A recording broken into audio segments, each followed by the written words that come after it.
नमस्कार मित्रांनो, स्वागत आहे पुन्हा एकदा मराठी लाईव्ह चॅनलवरती। तर बघा, पुण्यातून बातमी आहे, 12,000 जागांसाठी 900 जाहिराती इथे प्रसिद्ध झालेल्या आहेत। इथे आचारसंहिता लागू झालेली आहे आणि त्यामुळे नोंदणी असेल किंवा जाहिरात प्रसिद्धीची सुविधा असेल ती बंद झालेली आहे।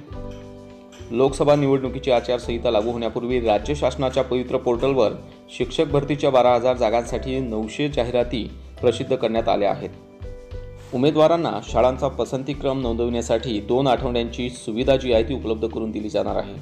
आचारसंहिता लागू झाल्याने पोर्टलवरील बिंदू नामावलीची नोंदणी करणे व जाहिरात प्रसिद्ध करण्याची सुविधा बंद करण्यात आलेली आहे। गेल्या काही महिन्यांपासून शासनाकडून पवित्र पोर्टलद्वारे शिक्षक भरती करण्याची प्रक्रिया सुरू करण्यात आली आहे। यावर राज्यातील 1,23,000 उमेदवारांनी नोंदणी केलेली आहे। उमेदवारांच्या नोंदणीनंतर स्थानिक स्वराज्य संस्थांच्या जिल्हा परिषदा, महानगरपालिका असतील, नगरपालिका व खासगी अनुदानित प्राथमिक व माध्यमिक शाळांनी बिंदू नामावली पोर्टलवर अपलोड केले आहेत। शिक्षकांच्या रिक्त जागांसाठी जाहिराती प्रसिद्ध करण्यात आलेल्या आहेत। गेल्या 8 दिवसांपूर्वी 10,001 एवढ्या जागांसाठीच्या जाहिराती प्रसिद्ध करण्यात आल्या होत्या। त्यानंतर त्यात मुंबई महानगरपालिकेसह इतर काही खासगी शैक्षणिक संस्थांनी जाहिराती अपलोड केल्यामुळे 2,000 जागांची वाढ झाली आहे। भरतीच्या जाहिराती उमेदवारांकडून मोठ्या संख्येने डाउनलोड केल्या जात आहेत।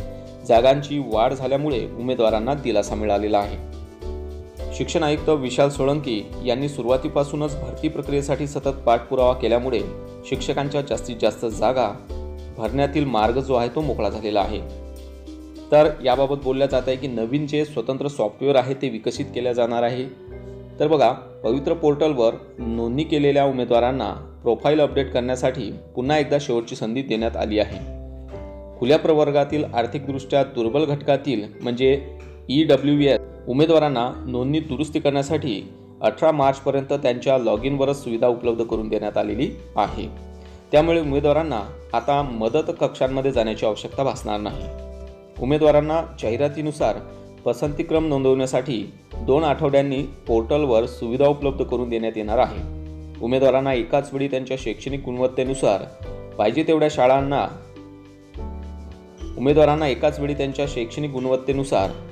तेवढ्या शाळांचा पसंतीक्रम तात्काळ नोंदवता यावा, यासाठी नवीन स्वतंत्र सॉफ्टवेअर विकसित करण्याचे काम हाती घेण्यात येणार आहे। यामुळे सर्व्हरमध्ये अडचणी निर्माण होऊ नयेत याची खबरदारीही घेण्यात येणार आहे, अशी माहिती शिक्षण आयुक्त विशाल सोळंकी यांनी दिली।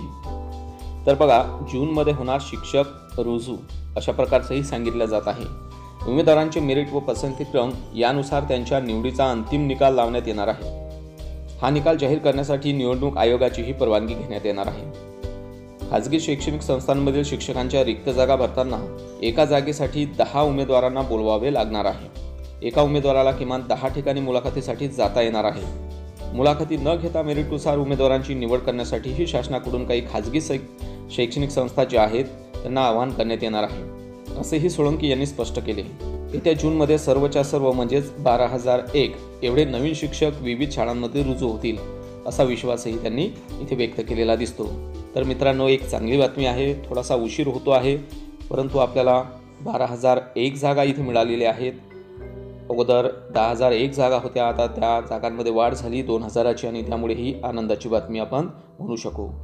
तर मित्रांनो, अजूनही थोडासा वेळ आहे। आपण पवित्र पोर्टलच्या माध्यमातून ज्या जागा तिथे आपल्याला पाहायला मिळत आहेत त्या डाउनलोड करून घ्या, त्यावर नीट अभ्यास करा।